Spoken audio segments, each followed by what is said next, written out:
Here are my top 10 tips of things you should know and or do before purchasing your first time home. Hi guys, my name is Bridget Mitchell. I am one of Dallas-Fort Worth top producing agents, and I want to give you my top 10 tips of things you should know and or do before going off and purchasing your first home.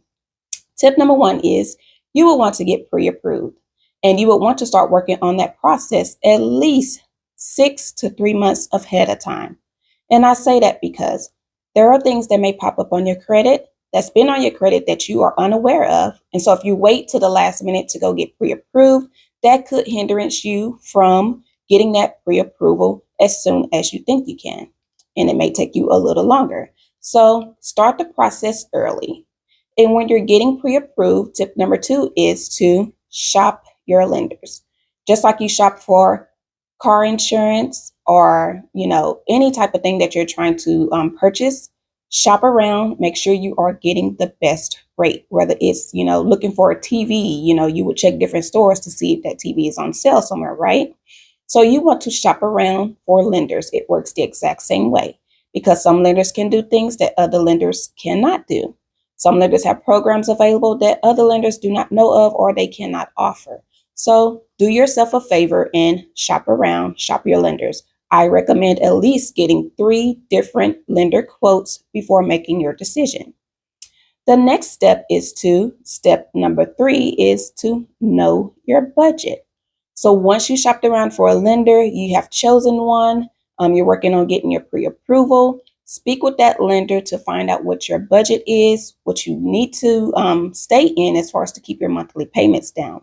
They should be able to provide you with a loan estimate. That is a detailed list of everything that you will be responsible for at closing during the process of your home buying.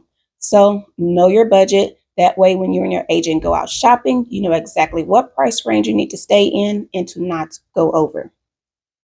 Step number 4 is know your location. Once you get your pre-approval, once you know your budget, you need to know, where do you want to live? Do you want to live close to work? Do you want to live close to your kids' school? Do you want to live in a good neighborhood? Know your location, do your due diligence, and drive around, look around to make sure you are choosing the best area before you and your agent go out there, because your agent can help you narrow down homes in your budget as long as you know your location where you would want to move to. Step number 5 is there are upfront fees. So this is something that you should know. A lot of people are not told about these fees right off the bat. They're not told about it until once they're under contract. So there are things that you would have to pay for upfront. The first one is earnest money. And earnest money is just basically a good faith. You're telling that seller, hey, I love this home. I'm going to put an offer in on it. I'm going to give you this amount of money for you to take your home off the market while we are going through the process of getting approved for this home. And of course, and if anything falls through as far as you're not being able to get approved for that loan for that amount, then you're able to get your earnest money back. But if you decide you're going through the process, you go under contract, the seller takes their home off the market, you paid your earnest money, and you decide you just don't want the home anymore, then you could potentially forfeit the earnest money. And the earnest money is typically 1% of the purchase price. So let's say the purchase price of the home is $300,000. Your earnest money will be $3,000. And once you go under contract, your offer is accepted by that seller. The earnest money will need to be paid within 3 days of the offer being accepted. So this is something that you need to know upfront. There is upfront fees. The next upfront fee will be an inspection. I recommend everyone gets an inspection. Of course, you definitely want to get one on a pre-used home, but you also definitely want to get one on a new construction home. Just because it is a new construction home does not mean that there is no flaws in that home. Doesn't mean that the builder has forgotten to do something. They do make mistakes when building new constructions, and so definitely get an inspection done. An inspection typically runs about, I want to say, anywhere from $300 to $500, depending on the size of your home, because they do go by square footage. And so find you a good inspector. You have to pay up front for that inspector to go out and inspect that home. Okay, and so the next fee would be We talked about earnest. We talked about inspection, appraisal. Once you go under contract, the lender that you chose, they will send out an appraiser to appraise the home before they willingly give you this amount of money to purchase the home, right? So they want to make sure that the home is what the seller is saying it's worth. So if the home is worth $300,000, the seller is selling it for $300,000. That's what they're saying it's worth. You go get an appraisal, which the lender would do. The appraisal may come back higher or the appraisal may come back lower. If the appraisal comes back higher, then great. Guess what? You're under contract for only $300,000. That means you have instant equity in that home.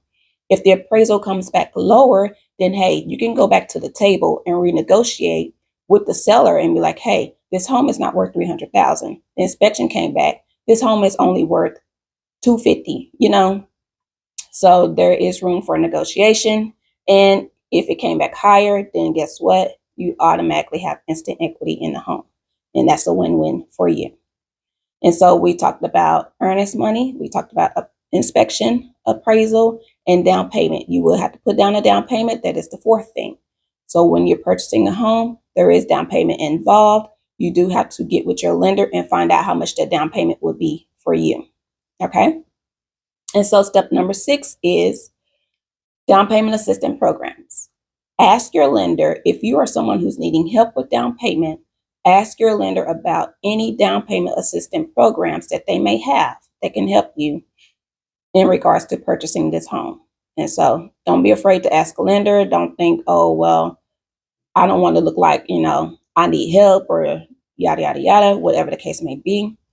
This all will work in your favor. So ask the lender if they have any programs with down payment assistance. That way you don't have to come out of pocket for down payment. Okay. And then we talked about getting a home inspection already. That was tip number 7. I recommend any and everyone to get a home inspection no matter what. Don't skip that process. Okay. And then step number 8 is do not sign anything that you are not familiar with or that you do not understand. They put some papers in front of you, whether it's your agent or your realtor. Ask them exactly what it is that they're signing. Make them make you understand what it is that you're signing before you sign. Because the one thing you don't want to do is just sign your life away and not knowing exactly what it is that you're signing. Okay? All right. And then tip number 9 is you can buy multifamily. So just because you are a first-time buyer does not mean you cannot buy a multifamily home. And when I say multifamily, I mean your duplexes, your triplexes, your fourplexes. You can purchase those. So let's say you're approved for $300,000 for a home loan. And let's say that there is a duplex out there, 2 units, both sides available, and they're selling that for $270,000 or, right at $300,000. You can purchase that home because you are approved for that amount. And the good thing about it is not only will you be purchasing a multifamily home, you can live in one side and rent out the other. And guess what? That is passive income. That is putting you into the investment world. So if you ever thought about being an investor and you want rental properties or whatever the case may be, you can start by doing that. Living in one side, renting out the other. And then once you get your portfolio and stuff where you want it to be and you're making more money, you can move out of that side and rent out both sides. And then that's now considered strictly an investment property. And then you can, in return, go and purchase you a new home, a permanent, home for you to be in, your primary residence. But you do have to stay in the duplex, one half of it. I want to say at least for a year before you move.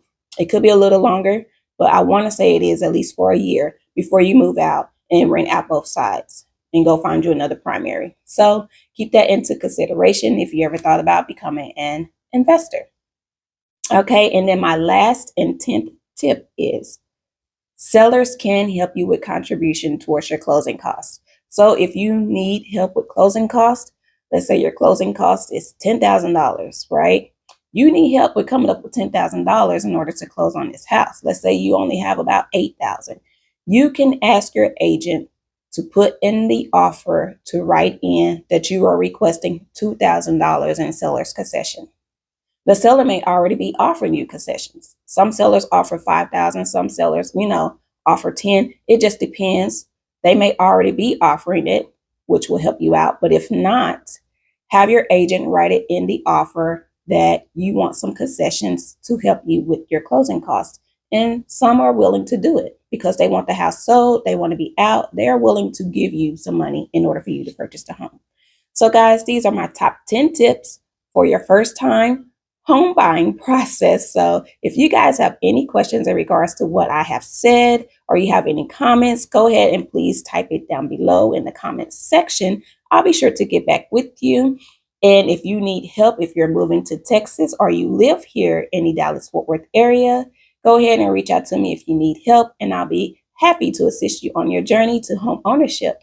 So thank you guys for watching, and I will see you in the next one.